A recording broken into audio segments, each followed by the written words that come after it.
Акция сатып алу үшін бізге брокер керек. Сондай брокерлердің бірі Қазақстанда бұл Жусан инвестиция деп аталады. Жусан бұл банк. Осы банктың ұсынатын Жусан инвестиция деген сервисі бар. Бұл сервисті мен азырақ уақыт қолданып көрдім. Ішіне ақша салып, сатып алып деген секілді. Қандай минустары, плюстары бар, мен қазір айтатын боламын.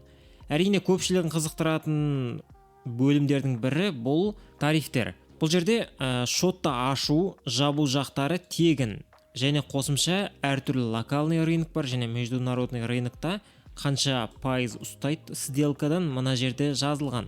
Бұны басқа да брокерлік сервистермен салыстырып көрсеңіз болады.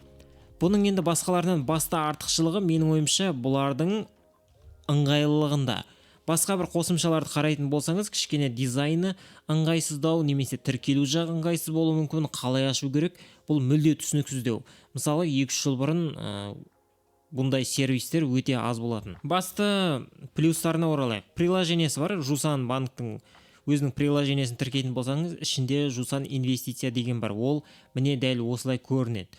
Бұның ішінде осындай инвестиция бөлім бар. Сіздің шотыңызда қанша ақша тұр, қосымша барлық уақыт аралығында қанша плюсқа кірдіңіз, және бүгін қанша плюсқа кірдіңіз, және общий портфельдегі сумма доллар, теңгемен тұрады. Астында сіздің активтеріңіз.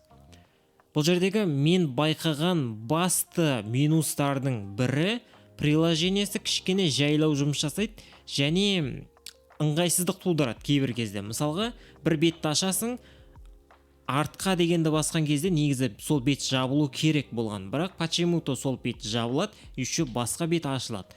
Сол жағы кішкене ойластырылмаған. Одан кейін бұлардың тағы бір жақсы жағы, кейбір адамдар мысалға телефонмен қолданғанда ұнатпайды, оларға веб версиясы керек. Бұның веб версиясы бар. Сол жерден өтіп әртүрлі сделкаларды жасауға болады. Қосымша бұның ішінен акция сатып алады адамдар, әртүрлі пифтар, ETF-тар, облигациялар сатып алу үшін қолдануға болады.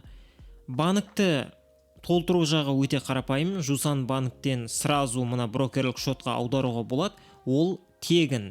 Және мына ақшаны да мынаған керісінше бұлай басқа банктерге аударуға болады. Тағы бір артықшылығы, бұларда радар деген сервис бар. Енді радардың қаншалық пайдалы екен білмеймін. Менің ойымша, маған өзіме бір қатты қызық емес. Радар деген, былай сондай сауда жасаумен айналысатындар, яғни акция сатып алатындарға, сатып алатындарға арналған әлеуметтік желі. Сол жерде жазады, прогноз, анау-мынау сондай бірдеңені жазып қояды. Мына жерді басқан кезде, осы жерді басқан кезде радар деген сондай әлеуметтік желісі өздерінің. Қосымша обучение бар. Қандай да бір заттар сізге түсініксіз болатын болса, мына жерде обучениені басып қарасаңыз болады. Мен қателеспесем, приложениесінде де дәл сондай мүмкіндік қарастырылған.